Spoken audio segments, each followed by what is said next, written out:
कि गुलामों की चाल चल के बीजेपी खुश ना हो। जिस दिन 62 ट्रिपल आएंगे तो शायद मेरे ख्याल से बीजेपी के लिए बड़ी अगर अखिलेश यादव ने सारे पिछड़ों को लेके चले होते तो पिछड़ों का वोट तो इतना है उत्तर प्रदेश में कि वो 2012 में आखिरी चुनाव जीते थे। आज 23 मोहन यादव जी 3 बार और करें। मोहन यादव जी कहेंगे मोदी जी ने शौचालय बनाया है, मोदी जी ने 5 किलो राशन दिया है, मोदी जी ने किसानों को, ये कहने के लिए मुलायम सिंह जी चीफ मिनिस्टर होंगे, वो नहीं होंगे तो अखिलेश जी होंगे। वहां लालू जी की पार्टी अलायंस में या इंडिविजुअली सरकार बनने में आएगी तो लालू जी हो सकते हैं, राबड़ी जी हो सकती है, तेजस्वी हो सकते हैं, तेज प्रताप हो सकते हैं, मीसा हो सकती है, क्या कोई दूसरा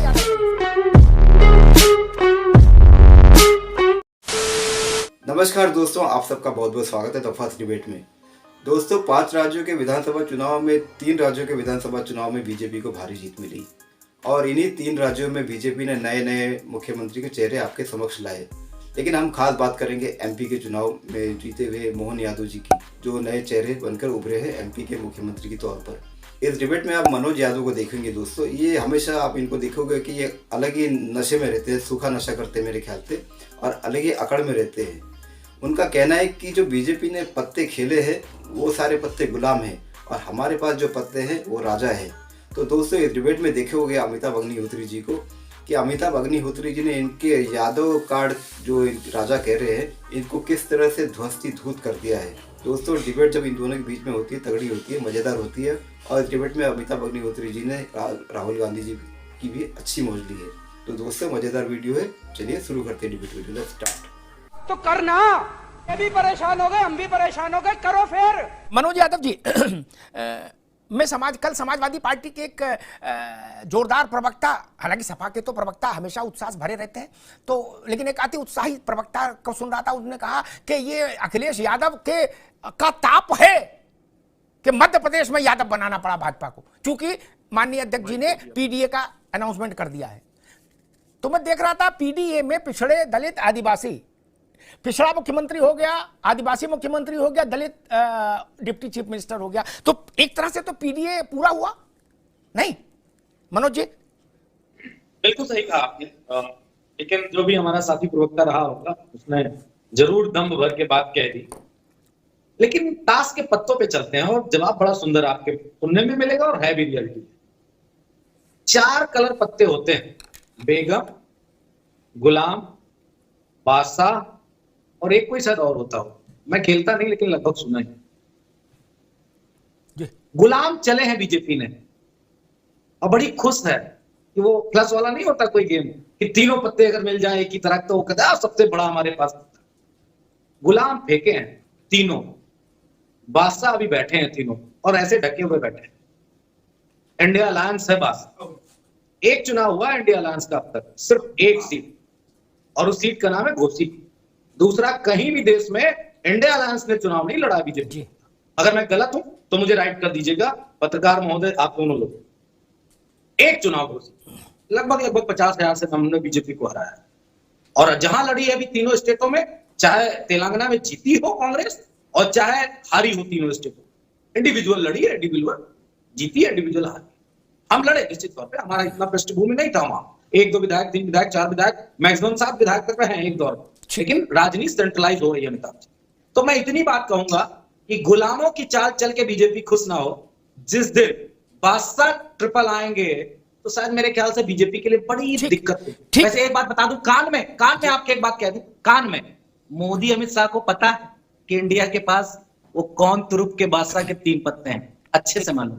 ठीक है मनोज यादव, हर चुनाव से पहले दंभ के कुतुब मीनार पर खड़े होकर घोषणाएं होती हैं, क्या कि अब की देखना, सुपड़ा साहब कहते जब घटना घट जाती है, रिजल्ट आ जाते हैं, उनकी पोस्टमार्टम हो जाता है, तो कहते वो छोड़ो पिछला, अगले में देखना अब की हाहाकार होगा। वो विषय नहीं, आज विषय सिर्फ इतना, मनोज अभी नहीं, मैं आज विषय सिर्फ इतना है कि कोई भी बड़ी घटना राजनीतिक घटती है वो आसपास के पूरे परिक्षेत्र को प्रभावित करती है, एक। और दूसरा, एक तर्क ये भी दिया जाता है, आज से नहीं पहले से दिया जा रहा है, क्षेत्रीय दल इस तर्क को बेचते हैं। वो तर्क कुछ ठीक है लेकिन पूरा ठीक नहीं है, वो अर्ध सत्य है। वो कहते हैं कि हमारा तो मालिक है उस जात का, बाकी तो मालिक नहीं, कांग्रेस भाजपा में मालिक तो नहीं हो सकते, ये तर्क देते हैं वो। इसमें मैं एक बात जरूर कहूंगा कि सपा सरकार बनाएगी तो मुलायम सिंह जी चीफ मिनिस्टर होंगे, वो नहीं होंगे तो अखिलेश जी होंगे, ठीक। वहां लालू जी की पार्टी अलायंस में या इंडिविजुअली सरकार बनने में आएगी तो लालू जी हो सकते हैं, राबड़ी जी हो सकती हैं, तेजस्वी हो सकते हैं, तेज प्रताप हो सकते हैं, मीसा हो सकती है। क्या कोई दूसरा यादव नहीं हो सकता? नहीं हो सकता, दोनों राज्यों में नहीं हो सकता। और इनसे बड़ा कोई यादव चेहरा नहीं परिवार का। लेकिन भाजपा जब नरेंद्र मोदी बनाएंगे तो कोई मोहन यादव मुख्यमंत्री हो जाएगा। वो किसी लालू यादव का बेटा नहीं, मुलायम सिंह यादव का बेटा नहीं। ये अंतर है, इस अंतर को भी समझना होगा। ये राजनीतिक चेतना के विस्तार का एक बड़ा फलक है। मनीष, आज भी मैं राहुल जी को सुन रहा था, वो कह रहे थे सब सारे मुद्दे एक तरफ, सबसे बड़ा मुद्दा है जात की गिनती। क्या? तो जात के खेल में तो मेरे ख्याल से ये जो 3 चयन किए हैं बीजेपी ने 3 राज्यों में, इसमें जात का ही सारा ख्याल है, सारा गुणागणित है नहीं। क्योंकि अभी ये बात आपको याद होगा, राहुल जी ने एक प्रेस कॉन्फ्रेंस की थी कुछ वक्त पहले, तो उन्होंने बताया था कि हमारे कितने मुख्यमंत्री हैं ओबीसी, बीजेपी ओबीसी विरोधी है, दलित विरोधी है, आदिवासी विरोधी है, तो उन्हें आदिवासी, दलित, पिछड़ा तीनों मुख्यमंत्री दे दिए, बोले चलो गंगा नहाओ। अगर राहुल वही कह रहे हैं जो मनीष जी ने हमको बताया, राहुल जी वही कह रहे हैं, तो उनसे कहिए फिर वाक्य में संशोधन करें, वाक्य रचना में, तब उनका मंशा मैं मानूंगा जो मनीष सिंधवी कह रहे हैं। ये गोल गोल ना घुमाओ महाराज, हमको तो ना घुमाओ, कम से कम एटा इटाबा फरुखाबाद घुमा लो जनताओं को, अलग बात, मैं तो नहीं घूम सकता। फिर ये बोलो ना कि हम जो कंटेनर है अचार का उसको उलट पुलट करेंगे, तब अंतिम व्यक्ति तक पहुंचेगा आरक्षण। साहस है आपने बोलने का? बोलो अभी इंडिया अलायंस में जूता चल जाएगा 5 मिनट में। अभी राहुल गांधी बोले और 5 मिनट के अंदर जूता चल जाएगा, 6 मिनट नहीं लगेगा। बोल के देखो, यूपी बिहार से सबसे पहले बवाल शुरू हो जाएगा। आप बोलो कि जिन जातियों को, एक मिनट मनोज भाई, एक मिनट, जिन जातियों को ओबीसी में सर्वाधिक लाभ मिल चुका आरक्षण का 89 से लेके अब तक, विश्वनाथ प्रताप से लेके अब तक, उन जातियों को पीछे करेंगे। 2600 जातियां सेंट्रल लिस्ट की ओबीसी की, जिनको लाभ नहीं मिला उनको लाभ देंगे। क्या राहुल गांधी बोल सकते हैं? न्याय की बात तो यह है, बोले, इसमें क्या समस्या बोलने में? ये तो आंकड़ा मौजूद है मित्र, 2600 जातियां हैं ऐसी भारत की केंद्रीय सूची की ओबीसी की।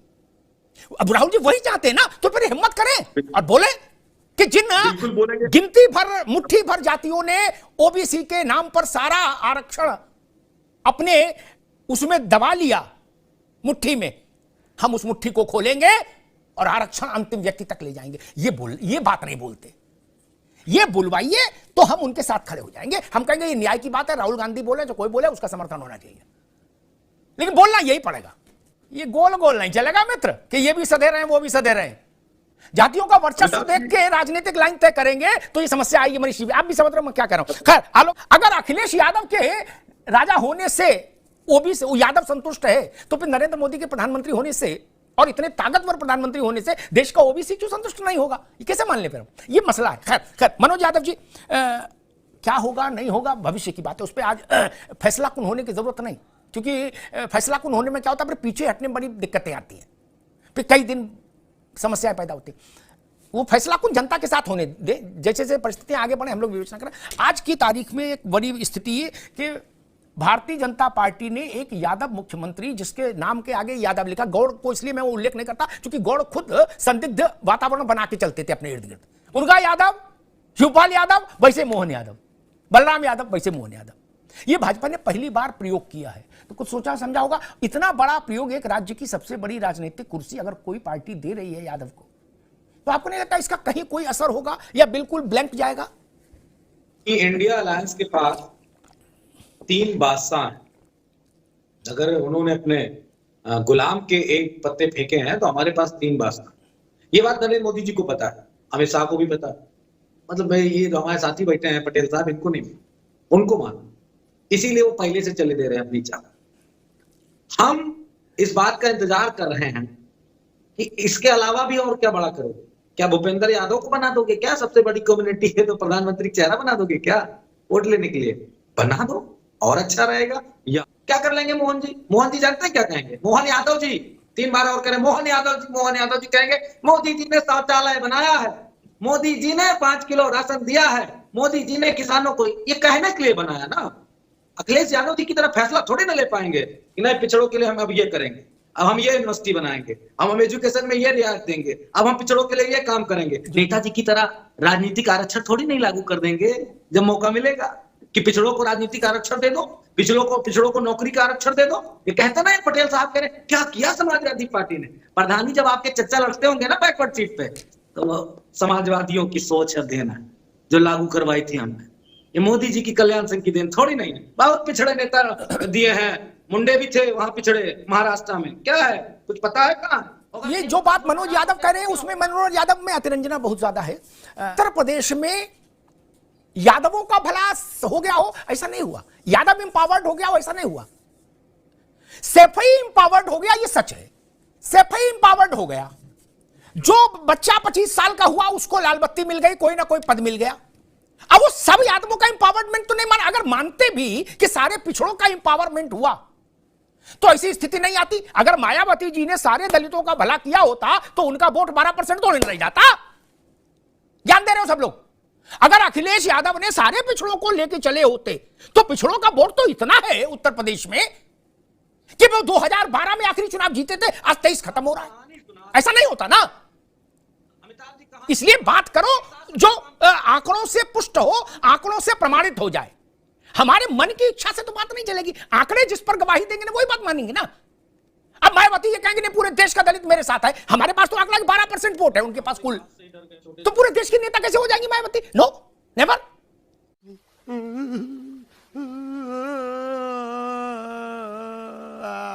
खत्म। तो दोस्तों डिबेट हो गई खत्म, वीडियो हो गई पूरी। उम्मीद करता हूँ दोस्तों ये डिबेट वीडियो आपको पसंद आई होगी। अगर ये डिबेट वीडियो, ये कंटेंट, मेरा काम आपको पसंद आया तो चैनल सब्सक्राइब करते जरूर जाएंगे दोस्तों। मिलता हूँ आपसे अगले वीडियो में, तब तक के लिए जय हिंद, वंदे मातरम।